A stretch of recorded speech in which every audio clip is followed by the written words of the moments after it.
So, I went to see The Conjuring 3 with a few of my friends, and I did not like it, to say the least. I just found the film a bit silly.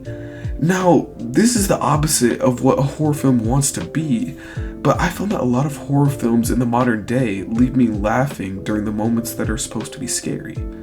Some may disagree, so I'll give examples from the new Conjuring to display how utterly silly this film truly was. Some slight spoilers here, but nothing too big. Okay, so the two main ghost hunter characters are going to a morgue to see if one of them feels something. So they go to the morgue, and the character that thought they might feel something, like with a ghost, was put in a trance-like state. While this was going on, there was a humanoid sort of monster that was in the morgue under a sheet that made it appear that it was dead, and it starts to fight the ghost hunter character that isn't in a trance. When I was watching this, I just said, what is happening? I thought this was because the monster character didn't have anything to do with the plot and was almost just added in to scare the audience or to keep the plot going. Another example of something silly that occurred in The Conjuring 3 was when the characters were trying to correlate the places where murders occurred in their town. So they were putting pins on a map of where the murders occurred. So what shape do you guys think that the pins made? I'll let you think about it for a sec. Yeah, the pins made a triangle, like every other horror movie ever. At this point, I didn't know whether they were being serious or if they were just trying to be silly. The last funny example from The Conjuring 3, and then I'll stop making fun of it after this, I had a lot of fun with it. Okay, so the last example is how the film says based on a true story. Is it though? Can you really say that it is based on a true story when most of the events that occur in the film most certainly didn't happen in real life? Like, I know the court case did actually happen, but the stuff with the monsters and the floating definitely did not happen. So this brings me to my huge issues with horror films today. Why do most horror films just not scare me? I believe there are many reasons for this, but the main reason is the constant use of jump scares. I've literally seen some horror films that are willing to sacrifice a good narrative or a good scene just to make the audience jump a bit. There's no need to insert jump scares every 5 minutes because it just ends up ruining the novelty and usefulness of the jump scare. Let's look at an example of a good jump scare and a not so great jump scare. Here's a jump scare from the 2014 film It Follows. Mom?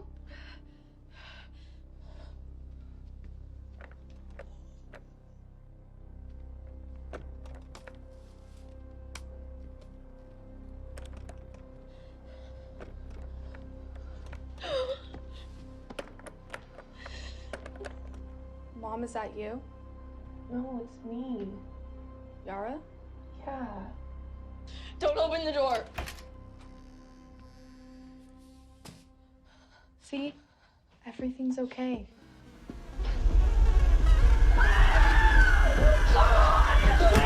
I know, pretty scary, right? This jump scare goes by the classic formula of pledge, turn, and prestige, mentioned in a video that I will link down below.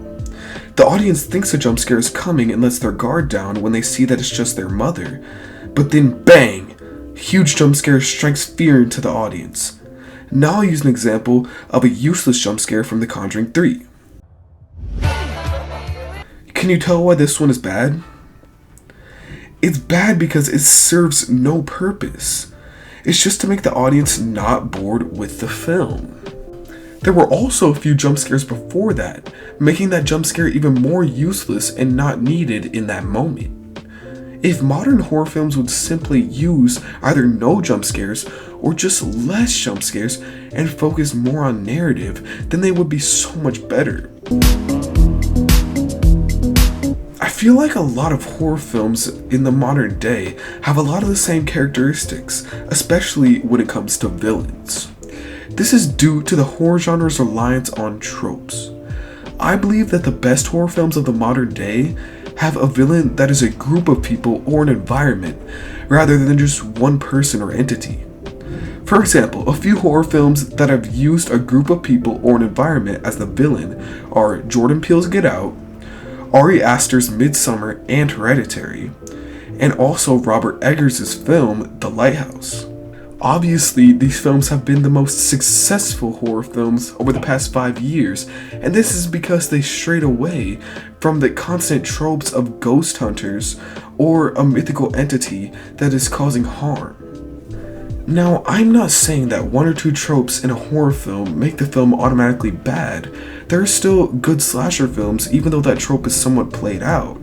All that I am saying is that films that try to use less tropes end up being more memorable and often better, thus bringing relevancy to the horror genre. This might be the hugest and most glaring problem for me in the horror genre. Just stop making every horror film based on a true story. I know that some horror buffs like the based on a true story trope because it adds fear to the story, but I have a few criticisms to this feature in the horror genre. My first is that it straps down and eliminates a layer of creativity that is explored in fictional horror films. Most non-fictional horror films either barely follow the original event and just stick to the dreaded ghost hunter trope, and when the film is based on a true story, the audience is left saying that probably didn't happen in real life instead of applauding the outside of the box thinking of a fictional horror film. I might be exaggerating, but I also think that non-fictional horror films don't allow for as many motifs, symbols, allegories, or metaphors that make horror films so great.